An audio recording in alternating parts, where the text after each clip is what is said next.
Welcome to Book Notes. This week is the plot summary of Atonement, a novel written by Ian McEwan. Spoilers ahead. Atonement is a novel written in 3 parts. Part 1 tells the story during the day/night at the Tallis family estate. It focuses on the protagonist, 13-year-old Briony Tallis, who aspires to be a novelist.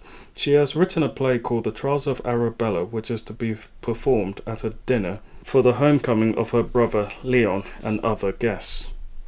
The family is expecting a visit from their maternal cousins, the young twins Jackson and Piero, and 15-year-old Lola Quincy, all of whom have been temporarily cast adrift by their parents' divorce, and the chocolate magnate Paul Marshall.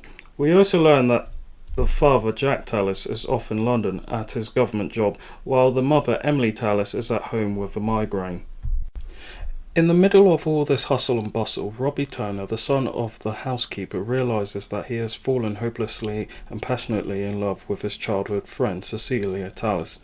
Briony witnesses a scene between her older sister, an act that is gravely misunderstood by her young imagination, and this sets off a series of events which has eternal consequences for the 3 of them. During the fountain scene, Briony intercepts a letter from Robbie to Cecilia and reads it. In it, she discovers his perverse desires and sets out to protect her sister from the sex-craved manic Robbie Turner, which she believes he is. Before she can do that, she witnesses the couple making love in the library and mistakes it for assault, further confirming her assumption that Robbie is out to harm Cecilia. Before the night is through, her twin cousins run away from the home, triggering the rest of the dinner party to search for them in the dark.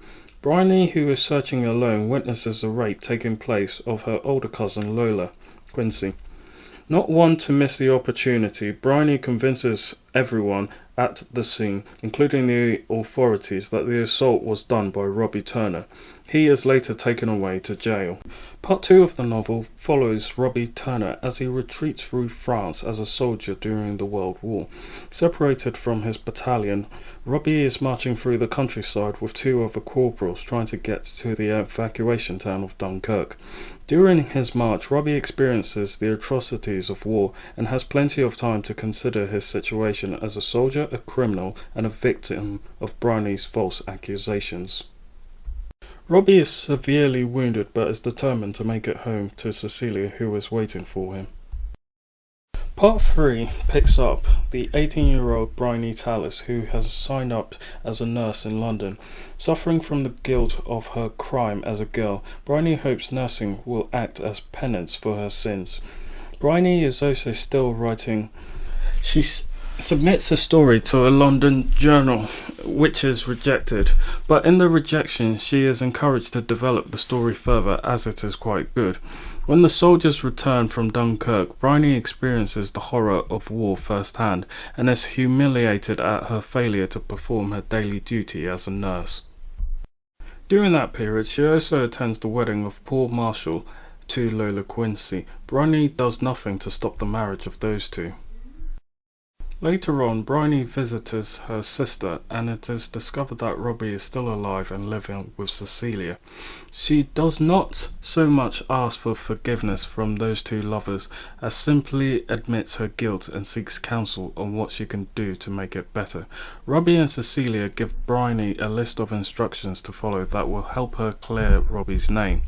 Briony agrees to do each one of them and heads back to work in London. The last we see of Robbie and Cecilia are on the tube station platform. The final section of the novel is written in present-day London, 1999, and is a letter from the author to the reader. It is revealed here that the author is Briony herself. She explains that she was able to write the war parts of the book written in the aid of the letters from the museum archives and pen-pal relationships with one of the corporals with whom Robbie marched with. It is also revealed that Briony is dying. In the final twist of the novel, Briony informs her reader that she has made up the part about visiting Cecilia and Robbie in London, and how both people actually died during the war, for the reason that Briony wanted their love to last forever in the pages of her book, thus being her final atonement to her crime. This novel ends up not being a novel by Ian McEwan, rather a novel written by Briony all along, thus being fourth wall breaking.